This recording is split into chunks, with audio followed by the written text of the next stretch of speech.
Hard to believe it's been a year now since we finished our 2,625 watt solar setup. Everything has been going really well. I was excited to do a 1-year update, and then I lost a panel.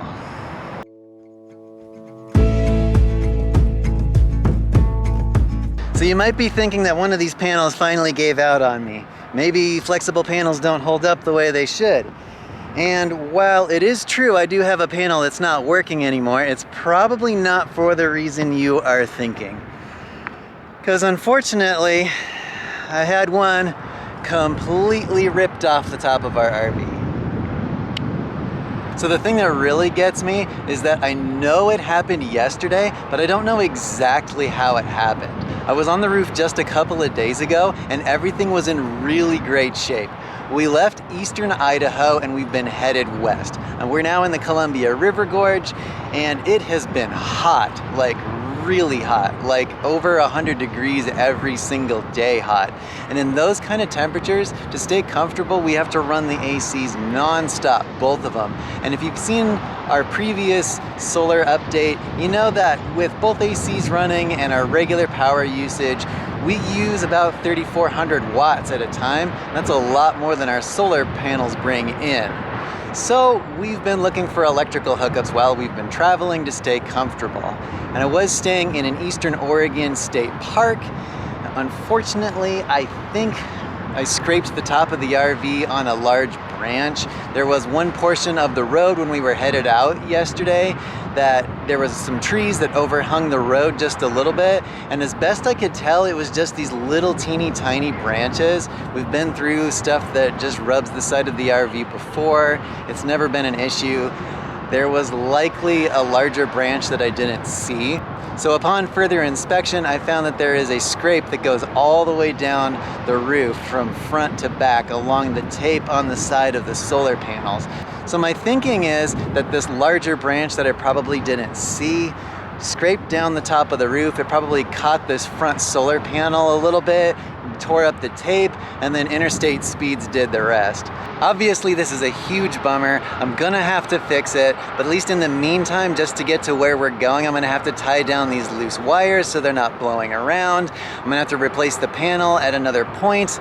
It could honestly be worse though. At least this is the smallest array of the three. These three panels in the front all go to a single controller, and maybe when I get down to fixing it, in the meantime, before I get another panel, I could probably wire these two panels together and at least use them. But in the meantime, I've got two panels that don't work at all because they're not connected now. I will have to fix this at some point. It is another unplanned expense.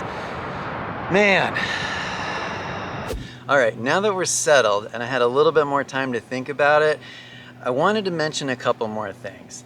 It is worth noting that really hot temperatures do tend to make this roof repair tape a little gummier or softer. I never had any issues with it last year. I mounted these in the summertime, saw plenty of hot temperatures, no problem. So I don't think that hot temperatures alone would cause one of these panels to come off. I still think it was definitely the tree that was the main culprit here.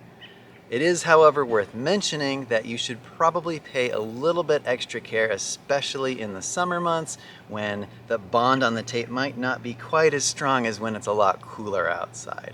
I'm definitely kicking myself for not having been up here in a few days prior to that panel actually coming off. And if you happen to be driving on I-84 in Eastern Oregon and had to dodge a flexible solar panel, I'm really sorry. But if you do happen to find it and it still works, you're welcome to it. How are the panels themselves holding up after a year? Well, pretty well, I would say. They're not cloudy or faded, but they definitely don't have that crystal clear, brand new out of the box look anymore either.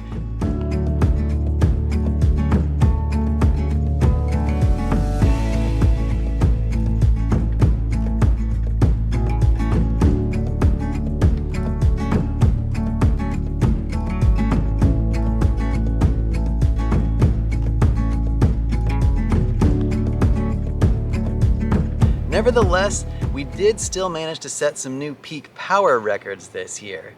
Back in May, when we were in Arizona on the cinder field near Flagstaff, we were still consistently pulling down 2,300 watts from the roof.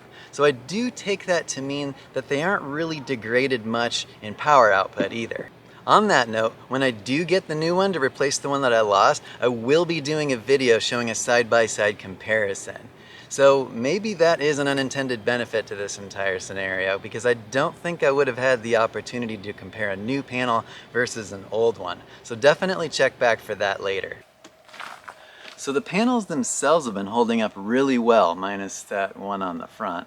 Up to this point, there hasn't been a whole lot else to report since the 6-month update, but I do want to mention that another huge benefit that we've been enjoying is how the RV just continues to power itself if the power goes out at a campground. In our 3.5 years on the road so far, we have never gotten through a single year without having some kind of power issues at an RV park. So for example, in eastern Idaho, just a couple of weeks ago, it was a 100-degree day and the power went out for 2 hours. Our ACs just kept running the entire time, and I didn't even notice the power was out until I happened to walk by the control panel and saw that it was drawing on our batteries.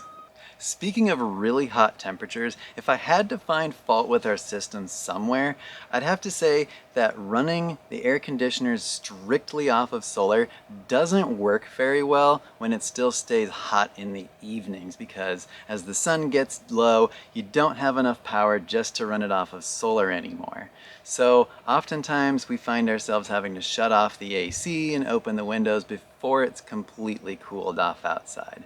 That's not really a complaint, but I do like to point out that a large solar setup is not quite equivalent to a 50 amp hookup that you'd get at a campground.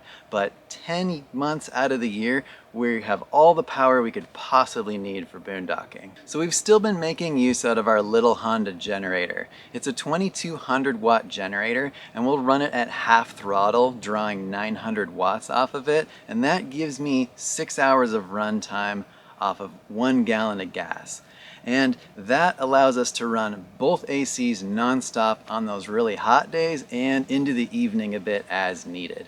A number of you have mentioned using a mini split instead of these regular inefficient RV AC units. And I haven't really looked into it too closely. I know that mini splits are way more efficient. I'm not really sure where I would mount the indoor and outdoor components on our rig, but a number of you have mentioned it, so I wanted to bring it up as another option. Our current setup works, so we probably won't be doing that sort of project. If you have a mini split in your RV, especially if it's a bigger one, I'd love to hear about your setup. Leave a comment below, let me know how it's been working out for you. I went over a bunch of use cases and different scenarios about how much wattage we see in various conditions in our 6-month update, and all of that is still holding true. There is, however, one scenario I think I can give a little more information on, and that's how cloudy days affect us. It's really hard to say exactly how many watts we get down from the roof at any given time, depending on how heavy the cloud cover is, because it's just really inconsistent. How much sunlight comes through the clouds even when it's really heavily clouded just continuously changes throughout the day.